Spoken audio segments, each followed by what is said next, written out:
Hi friends, అవాజ్యం. ఈరోజు మనం ఈ వీడియోలో స్టాక్ మార్కెట్ బేసిక్ టర్మినాలజీలో భాగంగా ఆస్క్ లేదా ఆఫర్ అనే దాని గురించి క్లియర్ కట్గా మాట్లాడుకునే ప్రయత్నం చేద్దాం.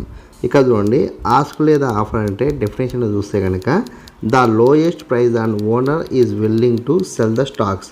అంటే దీన్ని తెలుగులో మనం ఏ విధంగా అర్థం చేసుకుంటామంటే, ఓనర్ స్టాక్లని విక్రయించడానికి ఇష్టపడే అతి తక్కువ ధర అని అర్థం.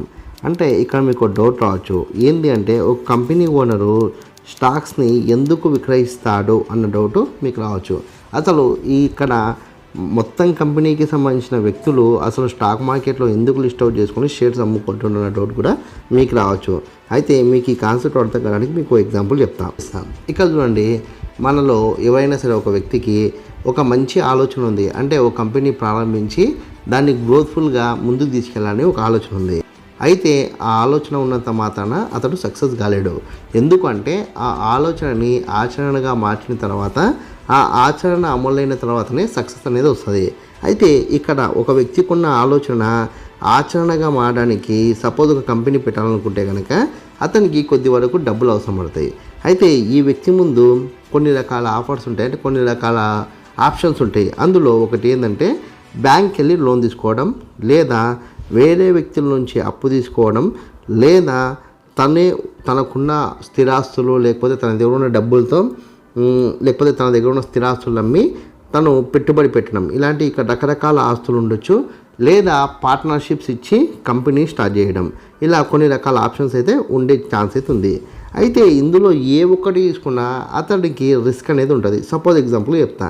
సపోజ్ బ్యాంక్ లోన్ తీసుకున్నాడు అనుకోండి, అతనికి ఖచ్చితంగా మంత్లీ ఈఎంఐ పే చేయడం, లేకపోతే ఇయర్లీ ఇంట్రెస్ట్ పే చేయడం, ఇలాంటివి అనేది ఉంటుంది. అంటే ఒకవేళ అతడు చేసిన పని సక్సెస్ అయితే సంతోషం, ఫెయిల్ అయిందనుకోండి ఈ బ్యాంక్ లోన్ వల్ల అతనికి ప్రాబ్లం వస్తుంది. అదేవిధంగా అప్పుల వల్ల కూడా సేమ్ ప్రాబ్లం వస్తుంది.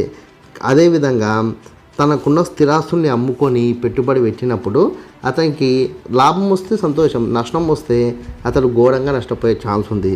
పార్ట్నర్షిప్లను కలుపుకున్నాడు అనుకోండి, అతడు అంటే సపోజ్ లాస్ వస్తే పార్ట్నర్స్ అనేది స్కిప్ అయిపోయి అతన్ని పూర్తిగా నష్టాల్లో ముంచేసే ఛాన్స్ ఉంది. అలాంటి సమయంలో ఇతడు నాకున్న ఆలోచన ఖచ్చితంగా సక్సెస్ అవుతుంది అనుకున్నప్పుడు ఎన్ఎస్సి లేదా బిఎస్సిలో రిజిస్ట్రేషన్ చేసుకుని తన యొక్క ఆలోచనని ముందుకెడితే కనుక ఇక్కడ అతడు డబ్బులు సమీకరించుకుంటాడు. అంటే ఇక్కడ మనం నమ్మి ఆ వ్యక్తిని నమ్మి మనం కనుక డబ్బులు అంటే ఇది వర్కౌట్ అవుతుంది అన్న ఒక ఆలోచన కనుక మనం సక్సెస్ఫుల్గా స్టెప్ తీసుకుంటే కనుక మనము ఇక్కడ షేర్స్ కొనుక్కున్నాం అనుకోండి, అతనికి కావాల్సిన డబ్బులు అతనికి వస్తాయి. అతను బిజినెస్ స్టార్ట్ చేశాడు, సక్సెస్ఫుల్గా మూవ్ అయిన తర్వాత తన యొక్క క్వార్టర్స్లో అతడు అదేమంటాడు ఒకవేళ సక్సెస్ఫుల్గా అంటే ప్రాఫిట్స్ వచ్చినాయి అనుకోండి, ఆ ప్రాఫిట్స్ని తిరిగి అంటే ఎవరైతే షేర్స్ కొనుక్కున్నారో అతనికి ఇచ్చే ప్రయత్నం అయితే చేస్తాడు. అంటే ఓవరాల్గా ఇది కాన్సెప్ట్. అంటే ఇక్కడ ఒక కంపెనీ మన స్టాక్ మార్కెట్లో షేర్స్ ద్వారా ఎందుకు అమ్మి డబ్బులు సమీకరిస్తుందో మీకు అర్థమైందని నేను భావిస్తున్నా. ఇంకా ఏమైనా సందేహం ఉంటే కనుక కామెంట్ సెక్షన్లో కామెంట్ చేస్తే కనుక మీ యొక్క సందేహాలను అయితే నివృత్తి చేసే ప్రయత్నం అయితే చేస్తాను. ఈ వీడియో కనుక మీకు నచ్చినట్లయితే లైక్ చేయండి, కామెంట్ చేయండి, షేర్ చేయండి. ఛానల్ని మట్టుకు ఖచ్చితంగా సబ్స్క్రైబ్ చేసుకోండి. జై హింద్, వందే మాతరం.